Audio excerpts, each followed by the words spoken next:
as a high school coach, right, I see it all the time. There's, dads, there's uncles, heck, there are even moms who, want to lead the process, want the kid to go to, a particular school because they like the school or that school offered more money. And of course, right, he had all these offers. And, I would ask him from time to time, like, hey, where you looking to visit? He was like, I don't have to visit anywhere else. Right. He took an official visit in June of last year. I'm sorry, the year before. And he knew, right? He knew before we left campus. Another duly noted podcast comes to you from the Meldon Law Studios at the Hacienda. Okay, and Happy New Year to everybody. It is another duly noted podcast presented by Titan MRI and Imaging, coming to you from the Meldon Law Hacienda. We are here today doing the show. It is the first day of the year, but I said we're doing a show on January 1st, and we have a great guest for you. Cornelius Ingram is going to join us a little bit later. We'll talk to him about a lot of things, including his son CJ and his basketball progress, and of course how well they played. And I'm going to ask him which of his state championships he cares about the most. I got a lot of good questions for him. I've been working on him. And then Monday, Coach Spurrier will be back. The following Monday, he won't be here. He's going up to Duke to have a procedure done on his back. And if it works for him, I may give him the same people a call because, everybody talks about Coach Spurrier and how he walks around. It looks like he's in terrible pain. And he says he's not, but he is. I mean, he's hurting, and it's hard to walk. And I'm getting in the same boat. Hopefully that'll be good for him. We also have on next Thursday will be Scott Strickland. Okay, that was confirmed a long time ago, and then we'll get a guest for the 12th and go on from there. Haven't worked on that yet, but we will. So anyway, let us go ahead and get to our fun stuff. By the way, our Happy New Year was a Happy New Year. We had a great time. We went to a Public and General and just wanted to go early. We went at 4 o'clock, left there about 7:30. We got home, watched the game. Actually, Karen and I made another stop at Munnigan's. That's our kind of a go-to place. I know. Just to have a nightcap. Came home, watched the game, and I was asleep, I think, a little before the fireworks went off, although we could hear them all over the place. Anyway, that's what happens when you're old. But it was still a very nice night, and it should be a fun day today. We know that. All right, let's get to our Royal Blues starting five, brought to you by our good friends Randy Royal at Royal Blue Yacht Sales, the only place to get a boat. Happy New Year to you, Randy, as well. Of course, we appreciate you being a great sponsor and advertiser for our podcast, and been with us for a while now, over a year, and we really appreciate them. And Happy New Year to all of our listeners and all of our sponsors and everybody who has anything to do with us. So let's get to our Royal Blues starting five, and let's start off with the Gators winning in basketball over Dartmouth. Of course, not surprising. And I knew as I'm watching the end of that game, because I want to watch everything that happens in a game, and I'm watching the end of the game, and I went, Todd Golden is so angry. And the reason I knew he was angry is Olivier Roy didn't get into the game in a blowout. And he was just like, no, you guys stay out there. I was hoping to see something in somebody that I could lengthen my bench a little bit. And I haven't seen it, and it's certainly not going to be Olivier Roy. And he was mentally gearing up for conference play, and he was not happy after the game. That second half was terrible. They gave up 8 made threes in the second half. I think 12 for the game, and their 3-point defense has not been good. There are a lot of things they got to get better at, and he knows it. And he did say, look, we're close to being where we want to be. And I don't want to hear that from any coaches anymore. And I'm no offense, Todd, okay? But Napier used to say it all the time. And that kind of ruined we're close for everybody. Nobody can think about we're close anymore because close is not good enough, A, and B, you're not as close as you think you are. You went 4-8 last year. You weren't close. Okay, you never were close, football wise. And basketball, of course, when you win the national title, even though we know that you're not defending, you are coming back and playing again with a lot of bullseyes on your back. It's that simple. That I always say this, that Gator players have to understand that, and I think this in all sports, that everybody wants to talk about you're playing, if the logo's on the helmet, you're playing against all that. And I'm like, look, everybody is playing against your logo. Everybody's playing against the Gators, and they're not playing against you necessarily. In their mind, they're playing against Tebow and Joakim Noah and Lauren Hager and all the greats that have come through here. It's been spectacular, and Jack Caglione and Brady Singer. All the you can go right through the list of great Gators. That's who they're playing against. In their minds, they're going, "Hey, this is the Gators. It's the brand." And a lot of people in the SEC may not agree with me, but I think it is the number one brand in the SEC. And the reason is because Florida's been so good for so long and so many things. However, football has not been one of them lately. And until you've got to repair the brand in that way. But I think you get what I'm saying. Everybody is going to be playing you as if you are the defending national champs, not as if you are a team that it has some elements of the national title with you.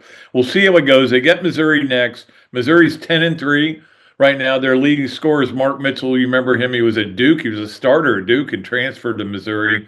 He's averaging I think it's 17 a game. I don't know how good this team is, though, because they went on their last game was on the 22nd of December. So what is that? The game is on the 3rd. That's 3. That's 11 days since they played. It may be a little rusty, but it is at home for them. And but their last game was against Illinois, and they lost by a mere 43 points. So, they had a soft non-conference schedule, and I think Florida's better battle tested. But hey, it's on the road. This is a team that beat you last year. Remember, stunning loss that nobody could believe it when it happened. And we still didn't know how good Florida was. We didn't know that they were going to be national champions. Now, when you look back at it, it looks even weirder because Missouri wasn't. I mean, they were way better than we thought they were. But even after they got into the tournament, it still was hard to believe they lost them. Anyway, it's a different game. Look, they got to get better at a few things, and we all know what they are. You got to get better at turnovers. You're still turning over too much. Still getting the ball in the wrong guy's hands. Condon bringing it up. Stuff like that. You got to get better at free throws. A lot of free throw percentages are based on who goes to the line. And you've got 3 big guys, really, with Handlockton that need to get their free throw percentages up. Now, Chinyelu had a great game the other night. Made a bunch. I think he was 6 for 6 or 8 for 8, something like that on free throws. But you're going to get fouled down there. And you've got to get better at shooting free throws because your big guy is going to shoot a lot of fouls. And then obviously the 3-point shooting, it is what it is. I mean, we're ready for conference play now.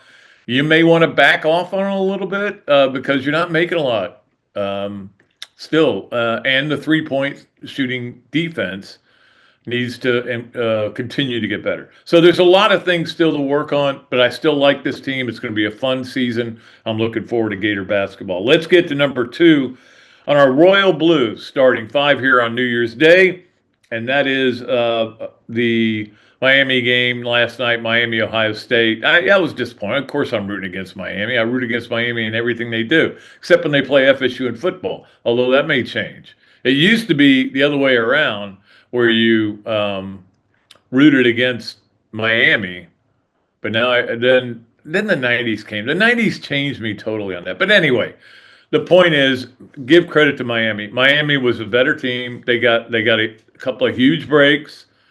They made their own breaks. That pick six was the play of the game, and that was the difference, really, to me. That got them up 14-0, and now I thought Ohio State, their quarterback Julian Sayin played scared in the first half.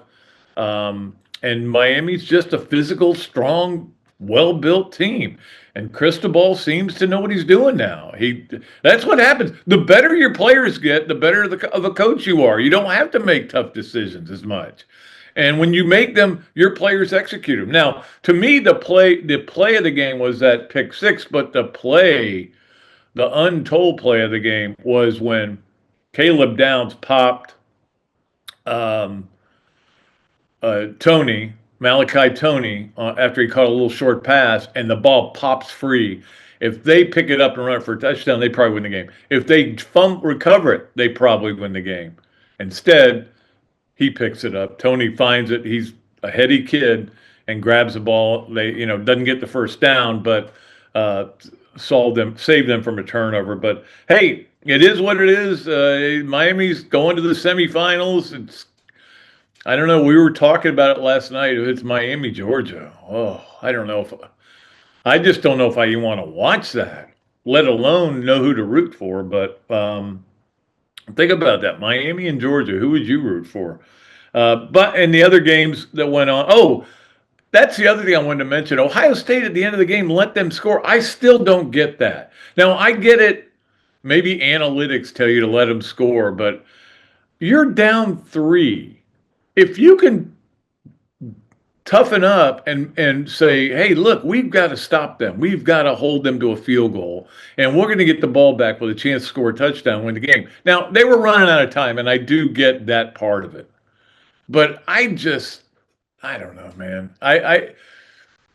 There's times when I think, yeah, let them score. It might be a good idea, because if you score, you get an onside kick, that kind of thing. But not there. You weren't going to get an onside kick and score kick a field goal. That wasn't going to happen. I would have just said, hey, play defense. Maybe you force a turnover. Maybe they've turned it over already a couple times. Maybe you can just stop them and they kick a field goal, and maybe you block it. I'd rather put it in that than letting them score. I didn't think that was a wise decision by Ryan Day, and he has taken a lot of heat today, of course, because they were considered the number 1 team in the country all year till Indiana beat them, so they lost their last 2 games of the year after having a great season, and of course defending national champs. But it is what it is. Other games that of interest, certainly Vandy losing to Tech. Losing to I can't remember who they played. Iowa. I watched that whole game and I can't remember who they played. Iowa is the most disciplined team I've watched all year, and watching that whole game made me realize that they do all the little things really well. They play hard. If I was an Iowa fan, I'd be very proud of my team. Now, when they have their quarterback there now, they finally got the quarterback, the kid from South Dakota State, and he was really good. He throws the ball very well. They're a good team. They're surprisingly way better than I thought. Now, I saw Iowa play a couple times this year, but most of the time I saw them play, they weren't very good. But they've gotten a lot better. Give them credit. Vandy had a great second half, but just couldn't hang on and couldn't get it done. So they lose. Another SEC team loses. Texas does win, though, and beat a Michigan team without a head coach, in disarray. The whole thing is in disarray there at Michigan, so I don't give them a lot of credit for that. But Arch Manning had a big game. The thing is, we're sitting here at everybody's making fun of the SEC, and hey, look, I think SEC fans need to get over themselves right now and just say, hey, maybe we aren't as good as we think. We got to get better. Maybe we aren't as good as we were ranked. And we talked about this last week with Missouri. They're a fraud all year, So I just think that there are teams in this league that were propped up by the strength of the league. And I always felt the argument for the SEC was that no team goes as deep. And I still believe that. But you got to win some of these games again in these bowl games. Now, every bowl game's different. Every bowl game has different opt-outs and everything, so I'm not going to worry too much about it. And I do think people go a little bit crazy when they start comparing conferences and bowls. But it certainly hasn't been a great. Now, again, Tennessee lost on a last-second field goal. Field goal is a buzzer. That's nothing to be ashamed of there. But anyway, I will admit that I've rooted against a lot of SEC teams this week. So, and of course, today is the big day. There's no point in even talking about these games because by the time most of you listen to this, you'll be deep into these football games today. But the 3 playoff games, noon, 4 and 8, all on ESPN. Ought to be fun. Looking forward to it today. All right, let's get to number 3 on our Royal Blue starting 5, which is the coaches in both of the main sports, football and basketball, are upset about different things, but they're all upset. In basketball, of course, we talked about this a little bit on Monday. This whole thing with Baylor signing a kid who was drafted. People are losing their minds. And then Charlie Baker, the president of the NCAA, comes out with a statement that says, if you signed an NBA contract of any kind, you are not going to be eligible. And we're making that because there was talk about another kid from the Bulls who's played in NBA games having interest. And I don't know how fake that story was, to be honest with you. And because all the teams, they actually reprimanded the guy who wrote the original story because every team he put as may have interest was just a team he picked out of the air. None of them had any interest in signing him. But if Charlie Baker makes that statement, that's great. You have to make that statement. But if that goes to court, they'll probably lose. They're going to lose. They've got to get the antitrust thing through somehow, and they've got to get Congress involved. And I don't know what the answer is. Look, the football coaches are mad because of the scheduling. Dan Lanning's still mad about it. I'm like, look, you don't mind spending that money that you get from ESPN and ABC and Disney. You don't mind spending that money. Well, why do you think that money is? Because they get to dictate when you're playing the games, and they're putting them on the game when they want you to play.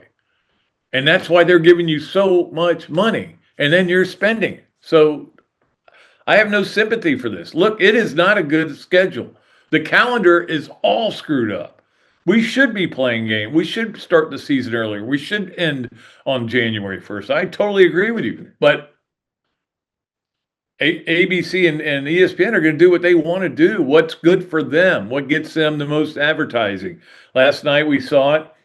You had a commercial and then the kickoff, well, 3 minutes of commercials at least. Kickoff, go to another 3 minutes worth of commercial, come back, run one play, a guy gets hurt, 3 more minutes of commercial. It was hard to watch at times. So it is what it is, man. You can't have both. You can't say, we want millions, billions from the networks, and we want to dictate when we play. Quit bitching. It's not going to do you any good. But they are mad. And look, I will say this.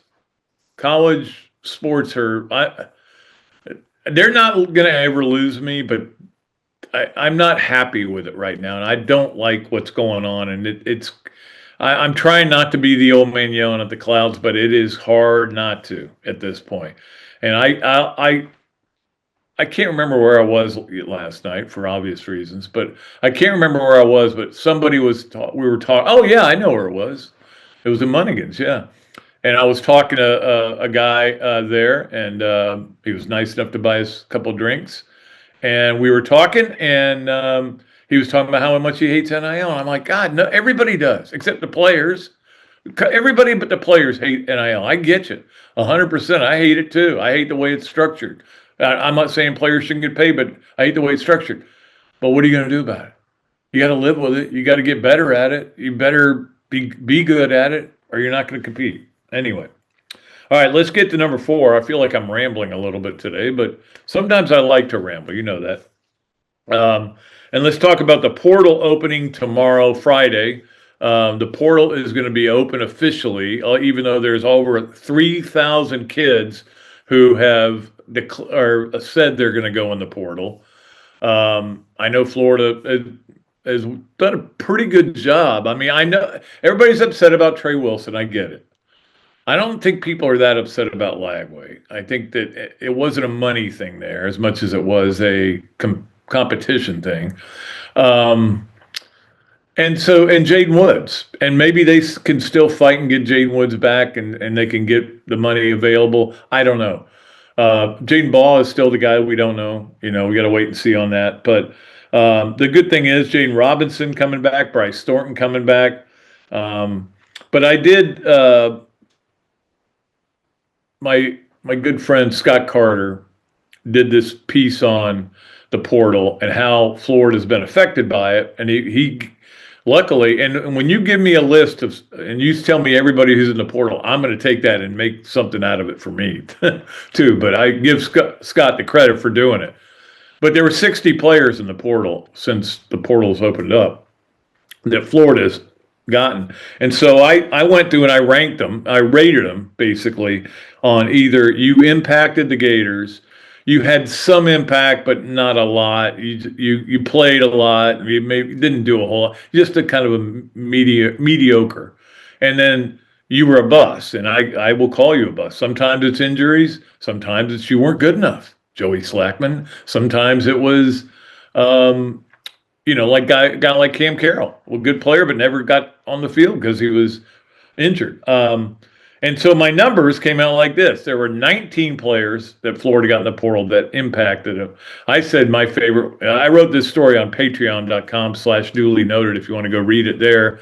You don't have to be a member for that one. That's the one I put out there as bait to get people to join. But 19 players got in the portal, or Florida got in the portal, that really had a big impact. Guys like Graham Mertz, George Gums, I think did. Anyway, Ricky Pearsall, again, is my favorite that played there. Montrell Johnson, another one. Of those players, 11 had kind of not that much impact, but they were, you knew who they were, you knew they were playing. Sometimes they started, but they didn't do a whole lot. And then 30, I would consider busts. Came here, of course, you got 2 5-stars in Lingard and DeMarcus Bowman, who never played except meaningless downs. So that tells you they didn't do well in the portal. Now, that's the thing about understanding guys who love football. Guys, make sure you vet them. This was part of the story on patreon.com. Make sure you vet them. Don't just take a guy because of his stars. Take a guy because you've watched a lot of tape on him, and you know, or you've seen him play. And I know that John Summerall is going to hit up a lot of guys not only that played for him, but played against him. So we'll see how that all goes. But it is open tomorrow, and there's a lot of guys. Oh, Dallas Wilson signing, that was good news too. They do need to go get some wide receivers. There's a lot out there. I wish Cam Coleman would come to Florida, but I don't think Florida's going to afford that. Somebody's going to pay Cam Coleman like $3 million to come there. Somebody like an Ohio State or a Miami or Texas Tech. Anyway, he's going to make a lot of money. And I remember you made one catch during the season, and somebody tweeted out, Cam Coleman is going to make a lot of money in the portal. And I'm like, well, he hadn't declared for the portal. This was like the 6th game of the year, but they were right. I will say that. All right, let's go to number 5 on our Royal Blue starting 5 and wrap it up with some not good news, because Fred Taylor did not make the finalists, and we're all not happy about that. I've been like, I haven't pushed to get Dale Murphy in the Hall because Dale Murphy stats don't match up, but he was a dominant player of his era, and I think he should go in, but I don't have a vote in that. And I can understand arguments against him. Andrew Jones, I don't get why he's not in the Hall of Fame. And I think a lot of people, I think he might get in this time. But Fred Taylor, it's Duval. I'm sorry. And I know people love to say Duval, but Duval is the reason, because he played in Jacksonville, and just not that people just don't think of players who played in Jacksonville as being that special, even though they had great runs. And I think Fred, when you look at his numbers, they stack up. Certainly, he should be in the Hall of Fame. And I would love to see it. I would love to see it. And then I'd be curious to see if Florida let him in the Ring of Honor, because that's one of the criteria. But well, we won't know. And Marquise Pouncey, of course, is not in the finalists either. I thought he might be a first ballot guy, but not going to happen. All right. And again, it's not. I'm disappointed, and I'm sure Fred is, but it's not the end of the world. Okay, let us take a break. When we come back, the great Cornelius Ingram is going to join us, one of the great coaches in our area and in this state, and one of the great dudes in this city too. Well, Hawthorne as well. We count Hawthorne as part of us. So we'll be back with him after we take this break on another duly noted podcast presented by Titan MRI and Imaging, coming to you from the Meldon Law Gator Studios. Hey Gator fans, the holidays are here, and you know what that means. Great food everywhere. Pies, cookies, all the food we just can't resist. But here's the thing, you don't have to give it all up to lose weight and be healthy this holiday season. BMI TeleMed can help you enjoy the holidays and keep your weight on track. Their medical weight loss program gives you the medication and the support and the guidance you need. You can still enjoy the holiday food, you'll just eat less of it.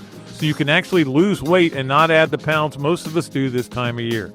Start the new year ahead of the game. Visit our friends and Gator alums, Charlie Gonzalez and Bob Parado, at bmitelemed.com to learn more. That's BMI TeleMed, achieve and maintain. Meldon Law has been serving personal injury victims since 1971. In those days, Jeffrey Meldon's presence as an attorney in the music scene dubbed him with the nickname the Hippie Attorney.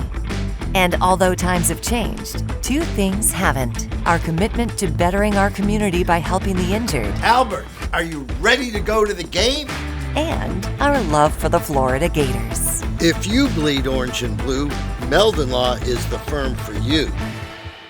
At Royal Blue, we use such tools as AI, bulk email marketing, trade shows, Google search advertising, and multiple websites. We take a much more proactive approach to getting your boat sold in a timely manner. With our extensive client list and broker-dealer network, we can track down vessels that might be perfect for you and your family, that may not even be listed for sale yet, giving you the right of first refusal. We have spent the last 15 years in boat sales, observing and listening to our clients. In response to our findings, we have constructed a custom yacht brokerage that strives to fit their needs and not ours. Call us today to schedule a consultation to see what Royal Blue can do to solve all of your boating needs. Call Randy at 850-974-1294. Okay, welcome back to another duly noted podcast presented by Titan MRI and Imaging, coming to you from the Meldon Law Gator Studios. We always appreciate the guys who come on our show on the Big Mills Cheesesteaks Zoom line. Today it is one of the greats, and Cornelius Ingram. How are you doing, CI? Hope I mentioned before you're really looking buff, like you're going to beat somebody up or something. I don't know, I'm worried about you. Nah. Like I said, I still kind of work out some with my football team, whether it's lifting weights or being the scout team quarterback during the week. So try to stay active. Now, can you still toss it? Can you still throw some zingers? Oh, yeah, absolutely. Throw it better than all of my quarterbacks I've had over the last 6-7 years. So yeah, and I've been doing it since I've been a coach. I think for me, it's kind of a way to give back.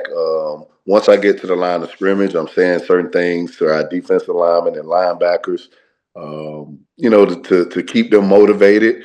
And then, I throw a decent ball still, so I make some plays down the field with some of the good receivers I've had over the years.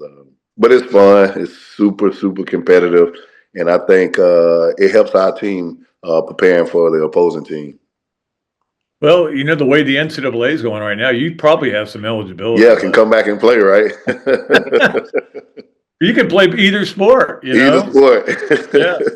because obviously you played both sports at Yes. Florida. You Yeah. played for because it was Ron Zook who recruited you Ron first, right? Zook recruited me. Yes. Yep. Yep. And you played. He recruited you as a quarterback, and then Yep. Urban moved you over to tight end, right? Yep. Yep. Yep. Yep. And I think understanding the process now, when coaches come in, right? They most of the time they bring in their coaching staff or players they recruited at the school before. They bring them over with them or what have you. So I kind of understood it going into it now, seeing everything that's going on, in the NCAA. But back then, I didn't really know. I was like, man, I want to stay at this position. Coach Zook was my recruiter. But I will say this: it definitely panned out well for me. Switching positions, having success, and of course, winning national championships. That's a funny thing. If now if they switch your position, you might jump in the portal. Absolutely. Right. You leave and you can go play right away. And they'll give you more money. More money. That's exactly what I was about to say. You can get more money at another school. What was that for you, like going through that with CJ? Because he had, he's Yeah. he's a guy Well, who's going to get some money, yeah. I mean, the funny thing, of course, me being a former Gator, and you name some of the things I've been able to accomplish as a former Gator.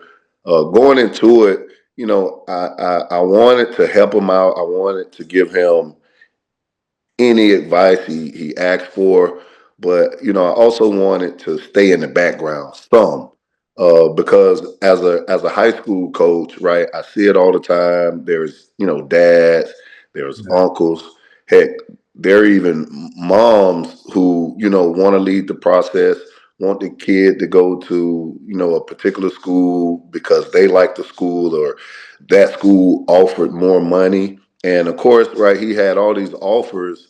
And, I would ask him from time to time, like, hey, where you looking to visit? He was like, I don't have to visit anywhere else. Right. He took an official visit in June of last year. I'm sorry, the year before.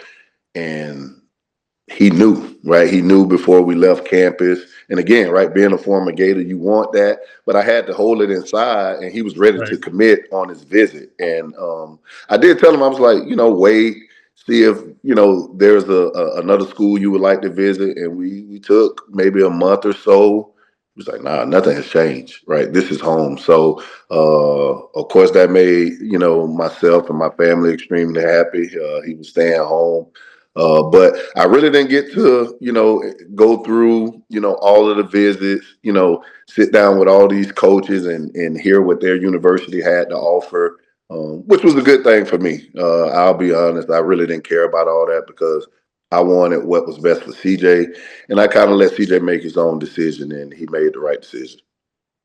Yeah, I mean you talk about that, and I wrote a thing the other day about how you got to almost vet these players now to make sure they don't have, like Urban used to talk about, third cousins that are getting in the middle of things. And now it's like where roommates are the agents for the players and stuff like that. So it's a messy situation. I mean, you went through it as a high school player to college player, and went through it for 5 years. And I mean, it's just I don't think you could have seen it turning into what the NCAA has turned into. Nah, and right. I'm still in contact with a lot of guys. I played with at UF, and we have group chats. We kind of talk about it. And it's a touchy subject, Pat, for us because we hate to seem like the old, bitter former players. But I get it, right? I think players should make some money. But it's out of hand because, like you said earlier, right? Guys can get upset because coach yelled at them at practice and transfer the next day, and there's nothing you can do about it. For us, I think we had the love of the game still in us because there wasn't money involved, especially playing with some high caliber players on both sides of the ball. Now we also bring up the fact that all of us had, kind of a name for ourselves and the type of money we probably could have made, but it probably would have ruined the sport for us as well because we had real joy, man, real passion for the game because it wasn't money involved. And I think that's why we were able to win 2 national championships. Yeah, no question about it. And I mean, you saw that in the Swamp Kings videos. These guys were how hard they were working and what they were willing to do. And again, I think that John Summerall is going to bring that back to Florida, and that's Yeah, what they. yeah. I don't know how much contact you've had with him, but Yeah, so well, he was at Troy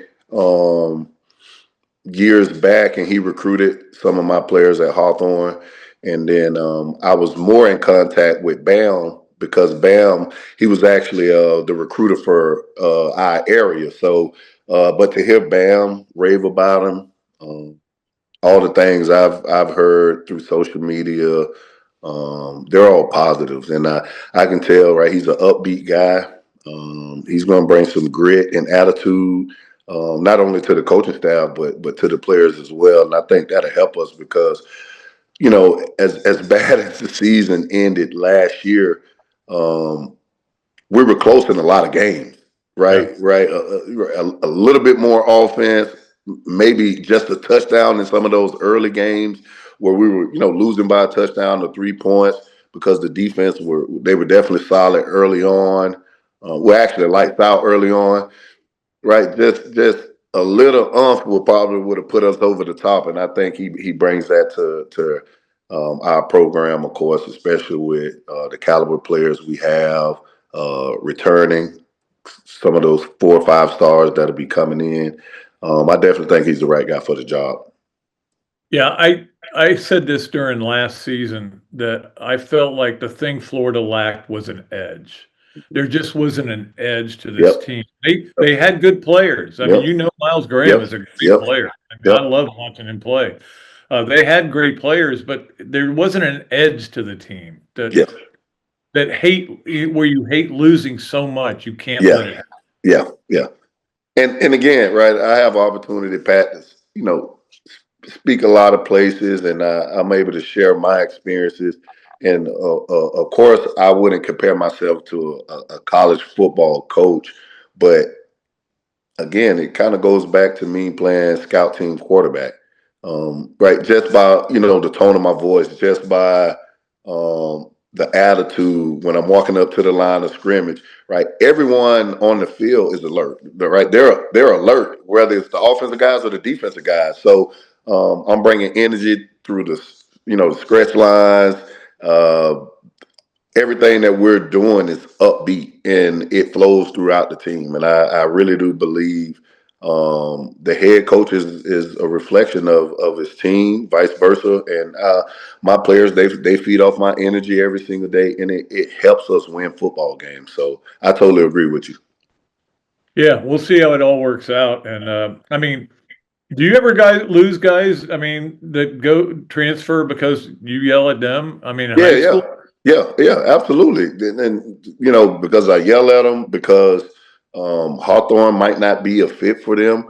And it's the football world, right? That's, basically how things go. And I would see these kids at the store. I would see these kids at Summer Isle games. After the game, they'll still show up.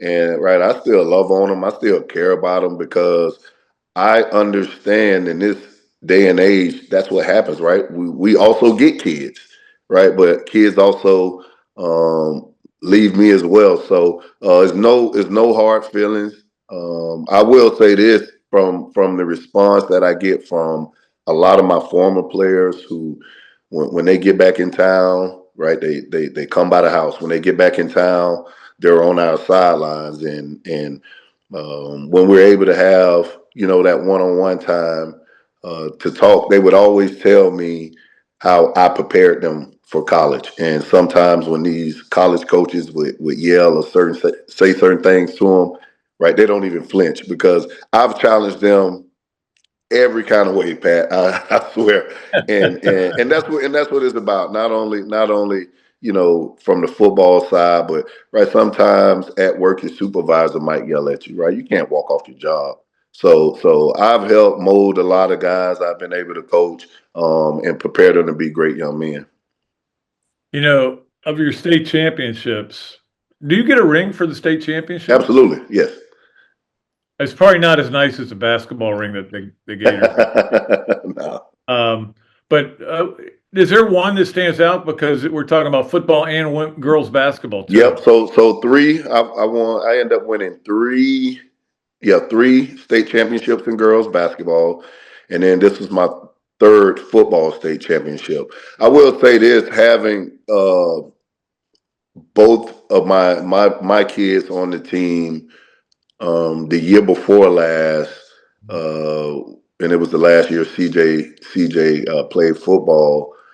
It was a great feeling, right? Being able to coach my kids, being able to see them on the field and have success, and I would have flashbacks of me running down the same field that they were playing on in Hawthorne was a dream come true. But I will say this year it sticks out because we were so young. The makeup of my team were sophomores.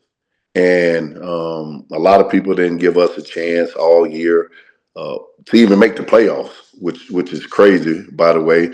But to make the playoffs and definitely not have a chance to win a state championship. We played a tough Bluntstown team who had actually maybe 7 or 8 Division I players all over the field, and to play with a lot of young guys, and we were able to win a state championship. It says a lot about our program, my coaching staff, of course, and then the character of these kids. You've had so much success there, but do you ever think about maybe I want to try it somewhere else? And I mean, I'm sure you've had offers to go. Yeah. I've had my share of offers, even to this day. And it's only tough because I know the makeup of my kids, and having these relationships with them and hearing a lot of their personal stories, man. And of course, they kind of understand that, eventually coach will probably move on. Coach has all these opportunities. But man, he's staying here for me because a lot of my kids, right? Someone has walked out of their lives. A lot of people count them out in a lot of things that they do. And me, just being able to be a positive role model, along with my coaching staff and some other people that are close to my program. This is why our state championships mean so a lot, because when we have an opportunity to win with limited resources, Pat, it's the best feeling ever. When we have an opportunity to win with old equipment, my kids, they don't complain, right? Our field has gotten better, but when they get off that bus, right, you'll think we're playing in the swamp, because they don't care about, the grass is uneven or what have you. And again, our field has gotten better, but they don't complain. And I just said it before. I know deep down inside, my kids are ready for the real world. They don't make any excuses about anything. And so when we do win, I know that's why our fan base, which we have a great fan base, celebrate so much on social media. This is why my kids, they're sharing each other's profile, huddle highlights, game day pictures, because right, they go through a lot, and to be able to put all their personal issues to the side to come together as one to win the ultimate goal, it's priceless. You must be happy too that not only is Bam now on the staff here, and you'll see him a lot more. Yep. But Troutwine, who you played with, and you great player. Great player. I was pushing for him to get the job, man. I really was. Mm-hmm. I'm glad he got it. And extremely happy for him. Of course, we were in the same recruiting class coming in at Florida, so I've known him for a long time. Great guy. Of course, he's a great coach. He had a lot of success at Penn State, so I was definitely happy for him as well. Absolutely. Hey, did you get to see CJ play the other night? Because I know you No, so our boys had a game. So my other son had a game. So we went to the game, and I think it was maybe at like 5 or 6. No, maybe at like 5. So right when the game was over, we were like, my wife and I was like, "Hey, we're gonna get out of here." They played at Santa Fe College. Said we're gonna get out of here, go over to CJ's game, and I was like, "Man, it's already game time. They've already started. We'll probably catch a little traffic." So we made it home probably maybe 10 minutes in, so we were able to catch the rest of the game. So I didn't make it the other night, but I've been to all the other games, unless we had a football game when we were in the playoffs. But I've been to every other game, and it's fun to watch, man. It's fun to watch, to see the name on the back of the jersey. Do you have any highlights of you playing for Florida Yeah, basketball? I do. You I show have 'em. some. Yeah, I have some. So I've been able to share them with TJ. Of course, he's seen everything that I have. But it's a dream come true, man. He's embracing it, and I get asked a lot of questions, Pat. So I understand. Being a young freshman, he just turned 18, right? He's finding his way over there. Um, I never hit the panic button early, never, regardless of what it is, regardless of what I'm dealing with. So he understands it's a process. He's doing everything necessary to buy more time on the floor. But you're talking about the defending national champions, talking about some high caliber players on the floor that he has the opportunity to play with, and he'll continue to get better. We talk all the time. He's highly motivated, and he's very confident still. And he's getting opportunities. He's getting opportunities. He loves it over there. Confidence, like I said, definitely hasn't wavered at all. And he'll continue to find more minutes and ways to help the team win. It's gonna be a lot of fun to watch. Before we let you go, it is time for us to play Yes, No Way, or Maybe. Brought to you by Big Mills Cheesesteak. Street dining done the right way. Go over there and say that you listen to this podcast with Cornelius Ingram, and you can get free fries with your order. Let's go. Number one. Can I go by as well? Yes, you can. Yeah, exactly. They got great stuff over Yeah, there. we love it. My wife and I we ordered.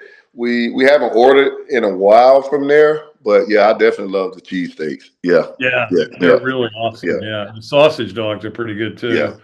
All right, number one, yes, no way, or maybe, Cornelius. Players on the team sometimes call you CI. Yes, I was going to yes, wonder yes. because I was wondering if that was no. You call me coach. And here's the thing, for a long time, Pat, right? A lot of these kids, right? They parents would call me that, of course, so they would hear from their parents, and they would catch themselves. But yeah, it definitely happens, and they'll go back and correct it. So yeah. All right, number two on yes, no, where, maybe with Cornelius Ingram, and that is that CJ did what you did, which is never miss a day of school.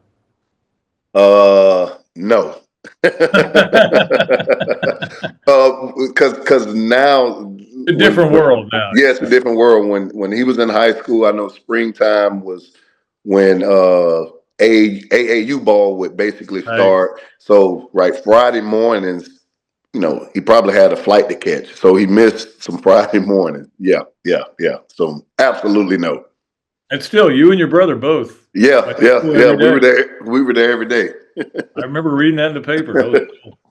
All right, and finally, number three on yes, no, where, or maybe for CI. You have a go-to place to eat in Hawthorne. I want you to share it with me. Do you have one? Yeah, I do. Absolutely. If you're ever going through Hawthorne, especially coming out of Gainesville, once you pass the stadium, that means you crossed over my road that they named after me. But That's right. yeah, before you get to the bridge, veer off and go to Burger Barn. Burger Barn. Best burgers, chicken wings. My guy Mike, he's the owner. He's been extremely supportive. of my program. Of course, my players love it. So on our off days, we eat a lot of Burger Barn as a team. But yeah, it's good. Milkshakes, everything. It is so good. I have to stay away from it sometimes because Pat, I think I was going maybe 3 times a week. Right now, I try to scale it back to at least one. But it is good. It's really good food. So if you're ever in Hawthorne, please stop by Burger Barn. Well, I'll tell you, I'm a big hamburger fan. Oh yeah. You'll love my it. wife gets mad at me because you had a hamburger last night. I go, yeah. I'm the same way. My wife, she's the same way. Like, Yeah. no hamburgers tonight. No hamburgers tonight. That's when she says, "Can you make dinner tonight?" Yeah, we'll have hamburgers. No. Hey, Cornelius, it's always great talking to you, buddy, and Yes. good luck to CJ and good luck to you guys. I mean, I know the girls are playing now, and Yeah, girls are playing. I'm not coaching girls anymore because I figured. oh yeah, I stepped down last year so I can come over and watch CJ play. But the boys are playing, and girls, right? They'll have success still. And it should be a good basketball season for both of them. Is that hard? The guy who had to step into your shoes, though? Yeah, well, it was actually a female, but absolutely. I told her this. I said, well, I applaud you because there were a lot of people scared to take the job. Yeah. And then it was because of some of the success we've had over the years. But she was very confident stepping in. I told someone this the other day. I normally park behind the gym, so my office is in the gym. So now that we're done with football, the girls they'll be in practice. And once I walk out of my office, I have to put my head down and go straight out the door to get in the car because I'm ready to hit my whistle. I'm ready to start yelling, and I have to catch myself and remind myself, "Hey, you're not the girls' basketball coach anymore. Go home." So because it's still in me, but having a new coach, I want to stay out the way because there's certain plays I know she would like to run. It's a certain way she want to run practice. I can't even stop in there, Pat, because some of the girls might make eye contact and they might be looking for me to say something. So I go straight to my vehicle and go home. Yeah. I get that.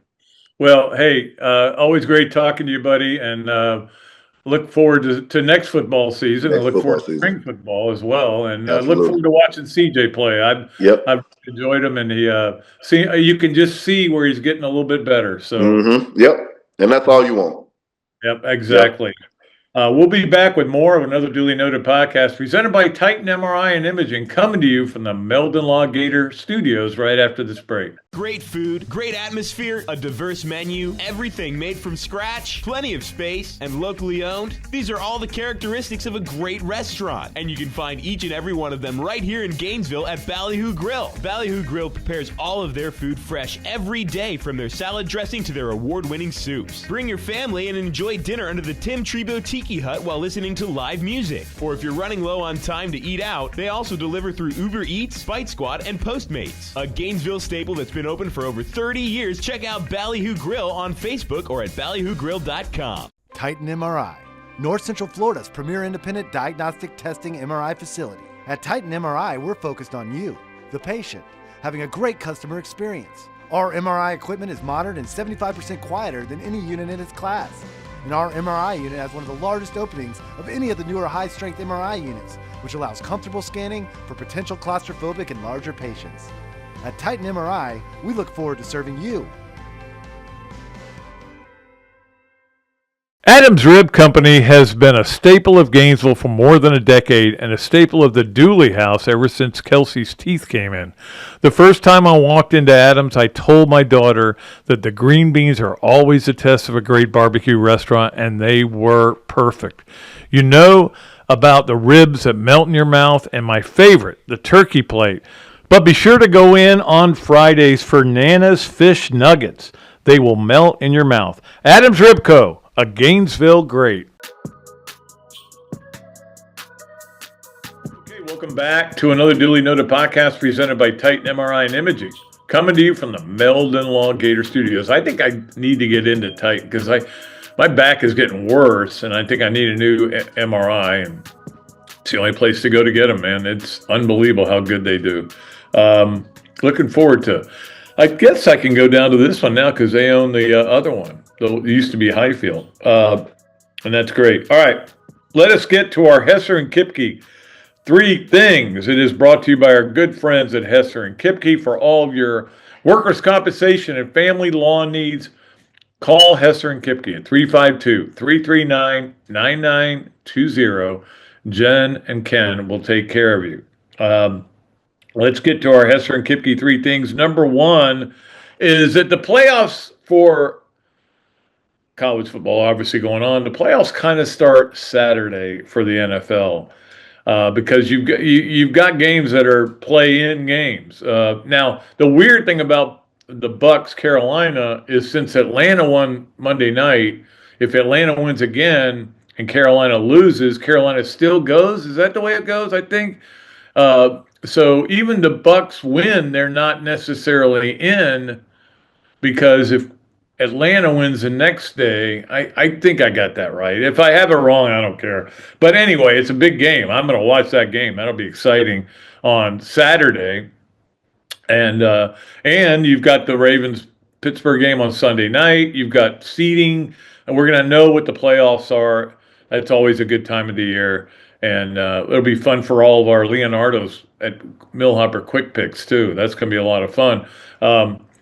And we have a contest going on patreon.com/Dooley Noted for members only. And it's too late now for you to get this one, but we're going to keep those contests going. I've got a lot of gift certificates that I obtained, and we're going to use them. So you need to become a member of patreon.com/Dooley Noted. I'm writing a lot of stuff on there, doing lists twice a week, doing basketball stories when they play. I'll be doing one Saturday night late, but that's okay. And of course, the back 9 appears there for members only. So if you want to get on there. All right. Number 2 on our Hesser and Kipke 3 things is I wanted to say, I saw the story yesterday. Gene Deckerhoff announcing he's retiring after this season. And the funny thing about Gene Deckerhoff is he was a Gator. I mean, he went to Florida. He graduated from UF Journalism School. Everybody's always talking about the Laura Rutledges and people like that, but Gene Deckerhoff's one of those. Now, the problem is he's been an FSU guy for all these years. Now, he retired from that a few years ago, and now is retiring. I will say this. Gene Deckerhoff is a good dude, a really good, nice guy. I've always gotten along with him great. And he always talks about his time at Florida, and there's always a little animosity when it's Florida FSU, but I never saw that from him, and I don't think I showed it to him. I showed it to some other people over there, but no. Look, that's the thing.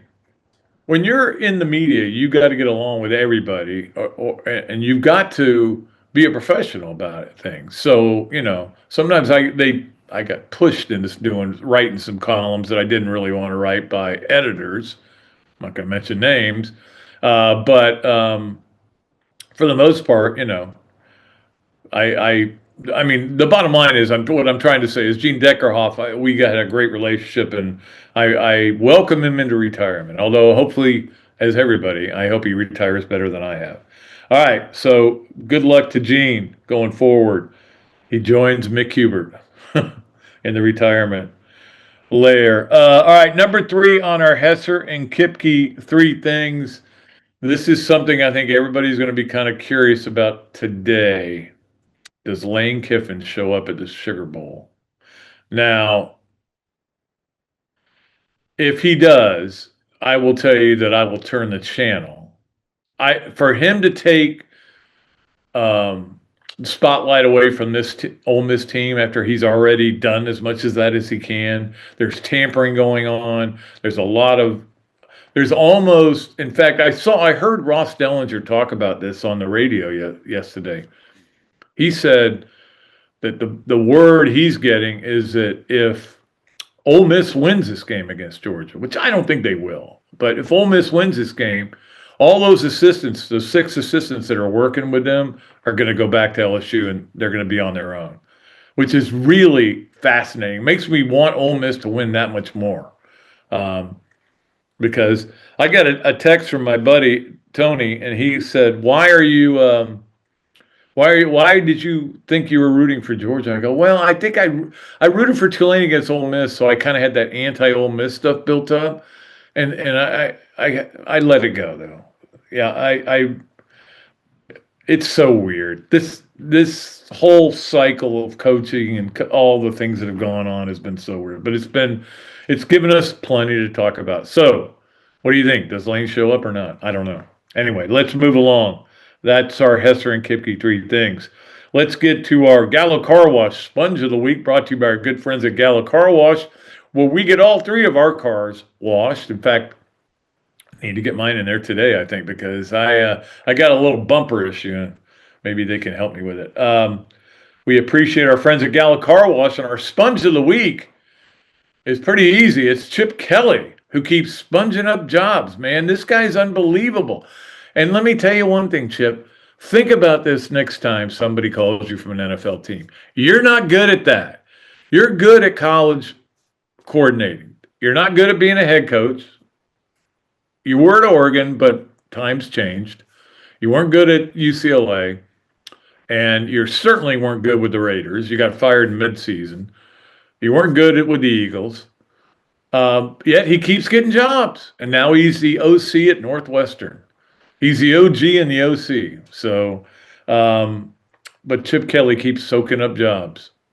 But hey, I don't blame. If you're Northwestern, a guy who knows that much offense, you need to get somebody in like that. That's fine. I don't have a problem with it. Chip Kelly's a weird dude. The weirdest. I can tell you, Scott Strickland will tell you after dealing with him, odd duck. But he knows offense. All right. That is our Gallo Car Wash Sponge of the Week. It's Chip Kelly. Let's move along to our Adams Rib Co. Gator of the Week. And that is brought to you by our good friends at Adams Rib Company, where you go to get you want to get ribs, you want to get barbecue, you want to get great green beans, you want to get Nana's Nuggets on Friday. All that stuff available at Adams Rib Co. And some really good sweet tea, the best in town. We'll start out with our Gator of the Week is going to be my man, Ruben Chinyelu. I tell you what, that guy's like Mr. Gadget. His arms, it's like they go up and they feel like they go up even higher to get these rebounds. He is having a really big-time year. 7th double-double, 13 and 12 yesterday. Made a bunch of free throws as well. And I tell you what, he and Condon Condon got 2 fouls in the first 30 seconds. Those two guys have got to find a way to stay out of foul trouble. You want to be physical, and it's really hard. You want to be physical, but you got to stay out of foul trouble. That's a very hard thing to do, especially because you never know where the whistles are going to go that night. On a particular night, you have no idea when you walk out the court. They're going to call it tight. They're going to call it not tight. Are they going to do what they did last night in the Miami Ohio State game and not call penalties? Or are they going to ticky-tack and call everything? You don't know. Well, after a while, they found out they weren't going to call anything. There are no penalties in the first half. But that's what you got to deal with. So, but Chinyelu can be a major factor. That nice little baby hook can score some points, and will get a lot of rebounds, a lot of offensive rebounds. He's a man among boys sometimes, but the men are coming to play him. And, of course, he's been through some tough battles as well, but he is our Gator of the Week. Ruben, if you want to go to Adams, it's a standing invitation for anybody who wins our Adams Rib Co. Gator of the Week. I will buy you lunch. All right. Let us move along to our Leonardo's at Millhopper quick picks. We're going to give you 2 today so you can doubly qualify. And we appreciate our friends at Leonardo's of Millhopper, Kyle Cohen, and all the great stuff that they do for us. We appreciate them. We're going to give you the 2 NFL big games. Bucks, who are hosting this game, they're 2.5-point favorites over the Panthers. And then the Ravens, 3.5-point favorites at Pittsburgh. Is that right? That doesn't seem right. But Yeah. I know. Well, okay. I'm looking at it. I'm like, where's the plus on that? But no, the Ravens are the favorites against Pittsburgh, 3.5 points. So you got to pick against the spreads. You get 2 chances to qualify. You get one right, you get one. You get one chance to qualify, and we'll get everybody written down. And I know not a lot of people picked Miami last night, so it's not. There's not as many qualifiers so far. So we're going to give you another couple of weeks, and then we'll do another draw for Leonardo's at Millhopper, drawing for $25 gift certificate there. And you never know. Sometimes I'll stick something else in there just because I'm a nice guy. All right, that's what she said. Let's get to our BMI TeleMed Smart Move of the Week. It is brought to you by our good friends at BMI TeleMed. Your weight loss specialists achieve and maintain with BMI TeleMed, 727-383-1677. And if you call and say you heard this on this show, which many people have, and they've lost close to 600 pounds doing it, you get 20% off your first order. So BMI TeleMed, the place to go for weight loss. Our smart move of the week was my man Shaq. Now, I love Shaq. I'm a Shaq fan. I've told everybody the reason I don't root for the Lakers anymore, in fact, root against them, is when they traded Shaq and kept Kobe. I know a lot of people don't agree with me on this, but hey, look, I think Van Halen was better with Sammy Hagar. So I have a lot of contrary beliefs, but that's one of them. When they traded Shaq, I go, I'm done. I'm done being a Lakers fan. I've been a Lakers fan since Jerry West days. Gail Goodrich. I can name that starting 5. Happy Hairston. Elgin Baylor. It was a pretty good group of players. I was a fan of them then, but that ended. But anyway, that's a long way to get to this smart move of the weekend.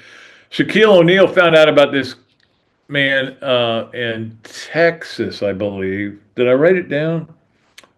Anyway, he was going to be a state policeman, 7'3". Now, many of you don't know this, the story of the JU basketball team in the early 70s, well, 70 and 71, played in the NCAA final, had 2 7-footers, Hardest Gilmore, strongest man I've ever shaken hands with in my life. And Pembroke Burroughs was 7 foot and became a state trooper. So there's no height limit clearly on that. But he was trying to become a state policeman, and he missed on the written test by 1 point. And so Shaq heard about this and came in and said, look, I'm going to support you for 5 months. You buckle down, study, pass this test to help you out. That's really cool. That's Shaq, and that is a smart move of the week, and is brought to you by BMI TeleMed. That is a cool story. 7'3". Wasn't really a basketball player, though. They showed him playing basketball on the thing I saw. He actually was pretty good. Could have been good if he wanted to. All right, that's it. Our BMI TeleMed Smart Move of the Week. Let's get to our This, That, and the Other segment, brought to you by Notary Joe's. Your place to go, Notary Joe's, for mobile work on any of your notary work that you need done. He'll come to your house. 863-990-4884. Joseph Newton, Notary Joe. It's brought to you by Darshackow Insurance. Darshackow Insurance for all your home, auto, commercial, and life needs. We appreciate John Dar Jr. and Darshackow Insurance. And, of course, by the Atlanta Hustle, your ultimate Frisbee team of the South. That is a team to support. We got no team others, south of us. So we got to be supporters of the Atlanta Hustle professional Frisbee, ultimate Frisbee team. We appreciate Matt Lerner for being a sponsor of that as well. Appreciate everybody for sponsoring this, that, and the other. Okay, this is, and I read these columns by multiple people, and I agreed with them. I didn't think about it, but I said, you're right. Everybody used to hate the Patriots, right? Everybody hated the Patriots. Well, not everybody, but a lot of people hated the Patriots. They were winning all the Super Bowls, Tom Brady, blah, blah, blah, Belichick's a jerk. We all knew that. But this team was kind of a feel-good story because the Patriots had been down so badly, and everybody loved them. And everybody's like excited. Hey, they're a likable team. Mike Vrabel got fired. Now he's taking this team of his team he played for. Anyway, they were a feel-good team. That was the this. The that was, well, Stephon Diggs got arrested, one of their starters, for strangling a woman. And again, he's categorically denied it. And it was over a beef over food that he had ordered for her to make for him and everything, and on a continual basis, and he hadn't paid her. She wanted to get paid. They shared the text messages. They're pretty violent. Anyway, I'm innocent till proven guilty, but certainly was not a good look. And it'll remain to see where that goes. And you're thinking about that, and you're going on the same day that Trevon Diggs gets cut by the Cowboys. So it wasn't a good day for the Diggs family. Now he's been picked up by Green Bay, so that's a good move by them. Anyway, and that's because he wanted to stay with his family instead of coming back with a team. I'm not going to get in the middle of that one. So that was that, and then let's get to the other. Christian Barmore is facing charges on it's a misdemeanor charge on battery on somebody in his house, and there was an argument. He threw somebody. It's just not a good look again. They're back to being the Patriots we don't like anymore. But it is just interesting to see that all this happen, and we'll see how this all goes. But it is kind of weird.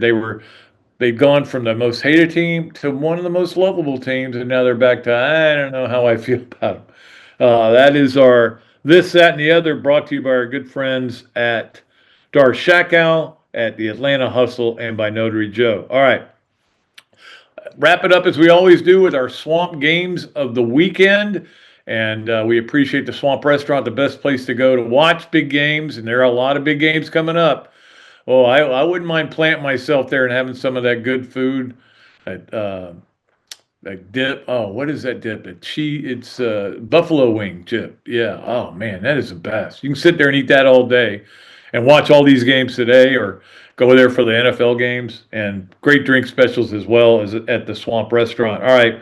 You guys know noon, 4 and 8 today on ESPN are the games. Saturday, though, I'm going to give you these basketball games, okay? Now, I'm going to get to the football. Saturday, this is going to be pretty cool, and I will enjoy this. And you're going to have the two TVs. Kentucky at Alabama, noon on ESPN. Auburn at Georgia, 1 on SEC Network. Vandy at SC, 2 on ESPNU. And then Tennessee at Arkansas, 3 on ESPN2. So the SEC again dominating. And this is one reason the SEC football was maybe overrated a little bit. I'm not saying it was. I'm just saying if it was, it was, every big game was on. And it dominated TV. And it's going to do that same in basketball. This is why you sign a deal with ESPN and ABC, and you got ESPN2. You got so many channels to put it on. Anyway, those 4 games, though, are all involving teams that are going to be in the tournament. So it's going to be a lot of fun to watch those games. Now, you also on Saturday have at 4:30 Carolina at Tampa Bay. That game is on ABC if you're going to watch it there. Seattle, San Francisco for the number 1 seed, 8 o'clock on ABC on Saturday. And then Sunday night, Baltimore at Pittsburgh at 8:20 on NBC. So, hey, we got a lot of stuff to watch, man. We're going to have a lot of fun. And, of course, I mentioned earlier the Florida basketball game is at 8:30 on the SEC network. Florida playing Missouri, of course. You got to stay up late for that one. But, hey, we're getting used to staying up late. You know, you got to stay up late to watch all these games. I'm going to be staying up late tonight, too. I got to watch that game. Now, if it gets to be a blowout, I won't. But you never know. All right, that's going to do it for the show. I want to thank everybody for watching, for listening. I know we may not have a great audience today because everybody's watching games and everything, but eventually you'll go and listen to it or watch it, and that's cool. Whenever you do, it's fine. As long as you get it done before Monday's show when Coach Spurrier will rejoin us, and we look forward to that. Appreciate Zach. Again, congratulations, Zach and Danny. What is the youngster's name? Did you give it a name yet? Yeah. We brought in Aubrey Aubrey Lee Rothrock. Oh, that's a nice name, except the last name is kind of. Yeah, we'll work on it. Yeah, well, you're change. She's just going to change her name to Aubrey. Just one word. There you go.